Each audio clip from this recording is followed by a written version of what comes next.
Thailand is one of the most popular tourist destinations in Southeast Asia, but one of the places that's often overlooked in Thailand is Chiang Mai, which is probably because there's no beach.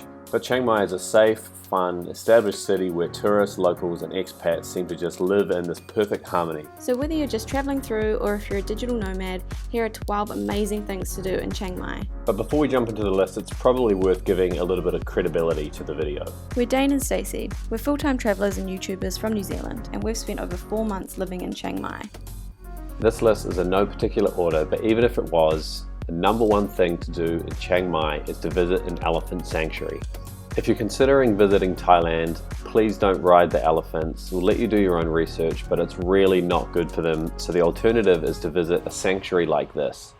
The difference is these guys are all rescued from the tourism industry, or they're purchased when they were in really poor health and taken to this place that there's no riding of them and they're really well looked after, and that means that you get to see them in happier spirits, being cheeky and just hanging out and enjoying themselves. So that's what this whole day is about. You can do a full day or a half day tour. Generally you get lunch provided, but you get to play with the elephants, feed them, take as many selfies as you possibly want.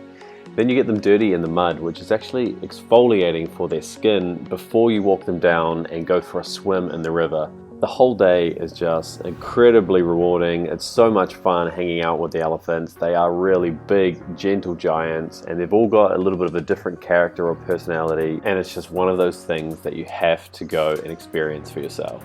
Anyway, if you are going to Chiang Mai and you only get to do one thing from this 12, we highly recommend Elephant Sanctuary. One of the coolest and most extreme things that you can do in Chiang Mai is ziplining in the jungle. There's quite a few companies, but we went with Flight of the Gibbon specifically because they've got one of the longest zips. I think they are a little bit more expensive because they are one of the premium brands or one of the originals in the area, but the thing that makes them different is they've got monkeys up hanging out in the trees where the zips are, or gibbons specifically. But these guys were awesome. It was a day-long trip. There was 20 something zips, and then there's rope bridges, and we do a bit of abseiling. They take safety really seriously as well, and I think they're one of the top rated experiences for that reason also. Something else that can make a day like this really cool is the guides, and the dudes that were taking us around were heaps of fun. They mix it up, they let us do Superman tricks like this, and they just sort of made the day that little bit better.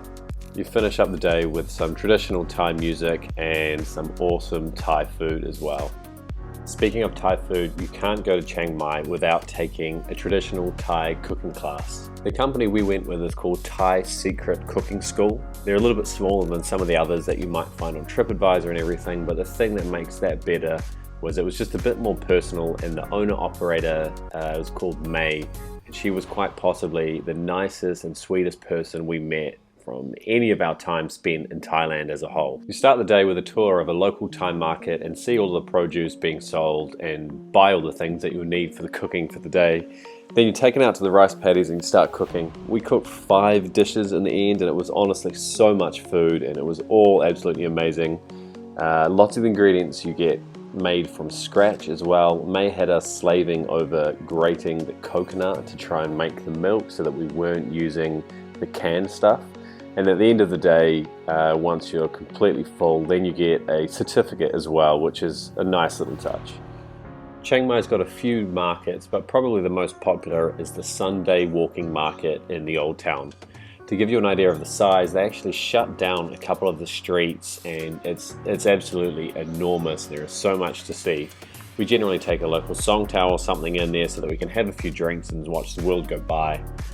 You can buy all sorts of stuff here. There's clothing, typical like handmade stuff, and there's soaps and jewelry, and like any good Thai market, you can obviously get incredible food, loads of ice cream, and things like juices and coffees as well. The biggest and best adventure you can take from Chiang Mai is to do the Mesa or Samuang Loop. It's basically a 5 to 8 hour scooter mission up through the mountains around Dawson Tip, and it's through these local villages. There's some cool places to stop and get some really good local food. There's a waterfall, there's caves to visit, there's temples to see, and when you get to the top of the mountain about halfway through, you're overlooking these rice paddies and these fields and these crops, and the views are just They're just awesome. As you're getting to the end and nearer back to Chiang Mai, the sun can be setting and you've got the chance to sit down at some of the really local spots. There's not much English spoken, but it's just a cool experience to sit there, watch the sun go down and have a few local brews. One of the other cool things to do in Chiang Mai is to hunt out some of the local food. But we're not just talking pad Thai. The northern parts of Thailand, and Chiang Mai specifically, is famous for Khao Soi. It sort of is a combination of like a pad Thai and a curry maybe, with some crispy noodles on top. Either way, you have to try it at least once. It's not difficult to find in Chiang Mai, but the most popular place is actually, from our experience, the best place as well, and that's called Khao Soi Mae Sai. Super cheap, super tasty, always fast and really consistent as well. Regardless of if you're staying in the old town or not, it's definitely worth having a walk around, getting lost, going and exploring some of the random businesses, the little side alleys. There's temples to be seen, there's some really cool graffiti around as well actually. But down those small alleyways is where you'll often find some of the best little coffee shops or the best little spots to grab some food or just see more of the local way of life. A good starting point for the old town, and somewhere that all of the local Songtail drivers will be able to drop you off at nice and easily, is the Taipei Gate.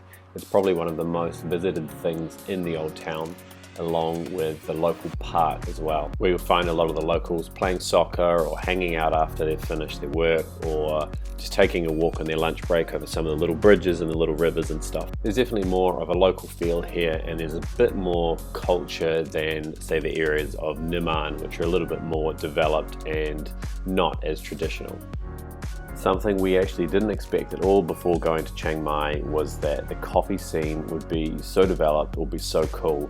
So number 8 is finding some cool local coffee shops, and that won't be difficult if you're looking around the Niman area, because it's sort of very isolated there, in particular along some of the sois that run parallel to each other. Anything from the all-white shops that are like perfect for Instagram, some of the latte art you'll see around there, the coffees that come in glass skulls, there's incredible menus and all sorts of different iced coffee ways for it to be served as well. All pretty reasonable prices. It is a little bit more expensive than the local stuff obviously, but you do pay for quality, and that often means larger sizes as well. There's heaps of stuff to explore around those Niman sois, and it's definitely a really cool way to go for a walk and just kill a couple of hours or hang out somewhere to check some emails with some fast Wi-Fi. There's a massive mountain that overlooks Chiang Mai called Dawson Tip that's got a pretty cool temple on the top as well. The best way to head up there and take in the view is to hire a scooter and basically mission up there yourself. It only takes about maybe 30 minutes or so, 30 to 40 minutes to get up there, with some pretty cool and fun windy roads. It's generally pretty quiet other than the odd tourist bus heading up, but the views along the way are pretty stunning, and then when you get to the top you can see planes coming into land or taking off from the airport. It takes quite some time before they even get to your eye level. The temple's all gold and is absolutely stunning, and if you go at the right time, I think we must have just struck it lucky where the monks were doing their prayers and their chants, which was just sets the ambience a little bit. It was sort of cool to wander around while that was happening. Obviously the views are spectacular. If you're up there for sunset, it's a pretty cool spot to be as well. There's a few little food options, but not a hell of a lot of options up there, but regardless, it's an awesome spot to head up to, take a scooter, make an afternoon out of it, and look back over Chiang Mai City. Number 10 is checking out some of the shopping malls and shopping complexes around Chiang Mai. Because we travel full time, for us this isn't something that we're really that into. We don't really buy a hell of a lot, but completely understand that if you're traveling through the area, it's something that you may want to check out, or a place that you may want to just go with some air conditioning and spend a day if you don't just want to be hanging out at some of the local markets or the Sunday markets as we mentioned earlier. Maya Mall is great, and it's in the Niman area, and would definitely challenge any Western mall, gym, phone stores, anything you need. You can pretty much manage to source from there, as well as the grocery store downstairs as well. Then there's some other notable mentions being Central Plaza and Central Festival, with a couple of others as well, and that's where you can find sort of shops like Topshop, H&M, Adidas, department stores, Zara, Levi's, they're all there. Another great scooter mission that you should definitely consider doing is heading up to Mon Gem or Mon Gem. It's sort of spelt both ways, means the same thing, but it's a really fun drive up through the mountains with a great view when you get up there. And if you go at the right time of year, you get to have some of literally, or probably the actual best strawberries and the sweetest strawberries we have ever had anywhere in the world. You can find strawberry wines, jams, arts, all sorts of stuff at the top when you get there. There's all the little stores and locals selling all their little bits and pieces. There's some good cheap food options along the way as well.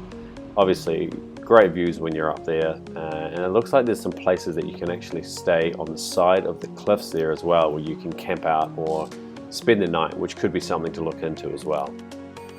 And lucky last is Chiang Mai's answer for not having a beach, which is the Grand Canyon.